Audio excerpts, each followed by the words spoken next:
I just want to maybe kind of build some context around what's going on with the shift in our stipend, because last year we had some really great funding from the Seasons of CS and the CDE Foundation, and it let us offer stipends for anyone who came to an EdTech playground and did an asynchronous assignment for a total of a 3-hour commitment between the two.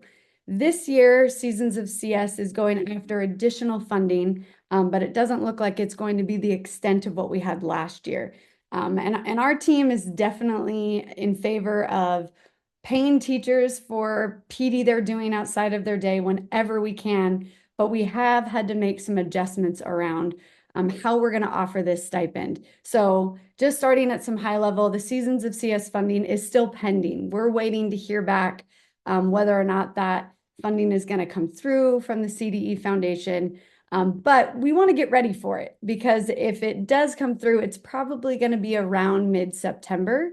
And instead of getting going and getting an interest form, then we're doing the work ahead of time. But we want to be really clear that we still don't have a clear answer around the funding. We have high hopes, but just for any questions around that, this is still kind of in the works. We're still looking at $125 stipend for attending a live EdTech playground like you did today, and then also completing an asynchronous assignment.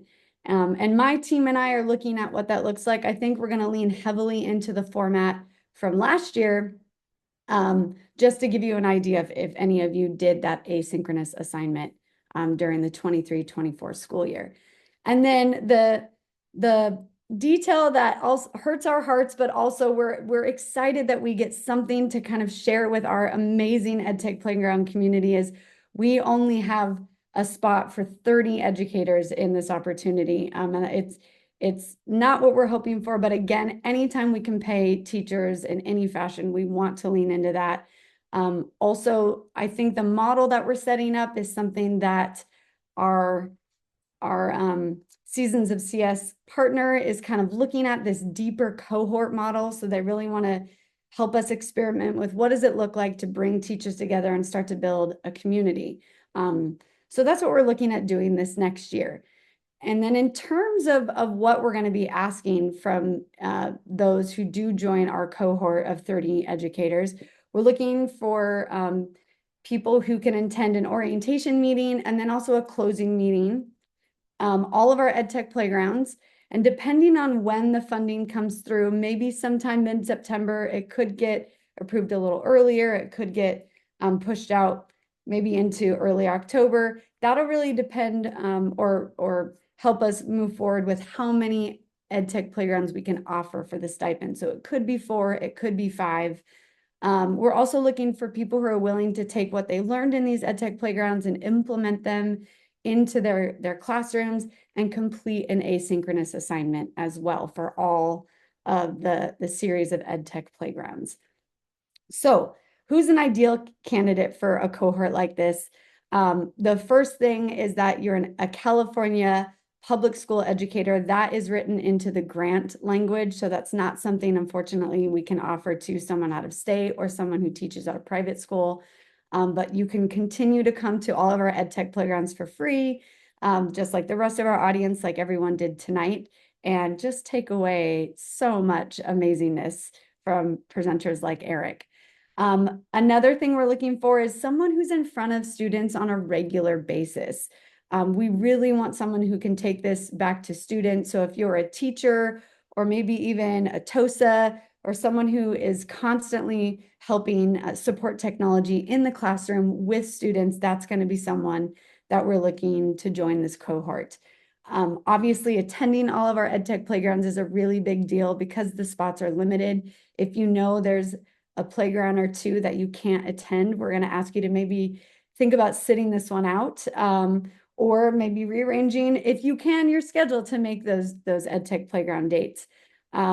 And then, like I mentioned before, we want to build a community inside of our cohort where we can share what we're doing, maybe even support one another, offer suggestions. So that's the heart of where we're taking our stipends and our cohort this year.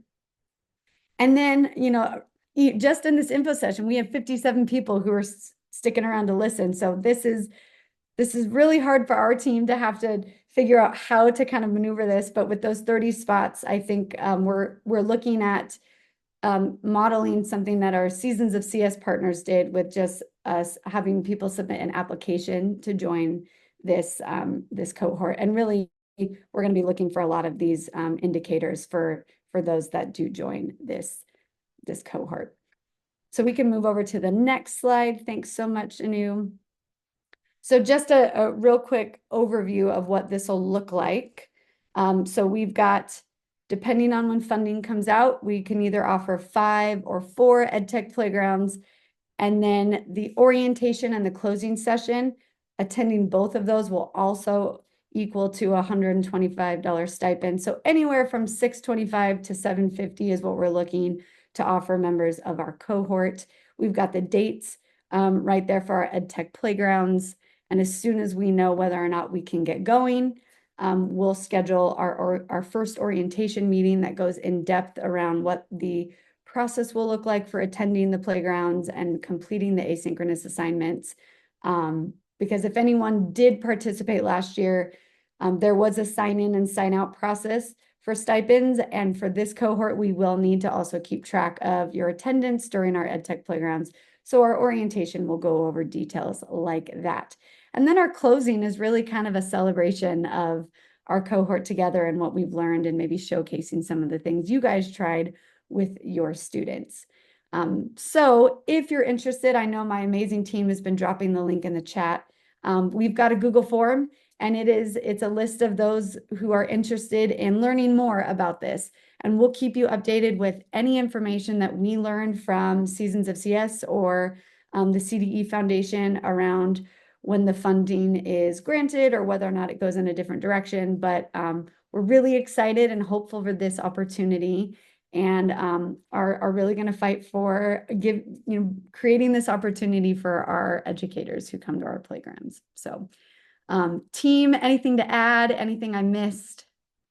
I'm going to pipe in just with a question that came in the chat. And to clarify, there was, if someone is not in the cohort, are they still able to attend the sessions? And the answer is all capitals, yes, of course. These EdTech playgrounds are always free, open to all interested educators. I know different time zones can sometimes pose a barrier, but yes, even if you are not in this cohort, you are, of course, able to attend the EdTech playgrounds and also watch the recordings after the fact.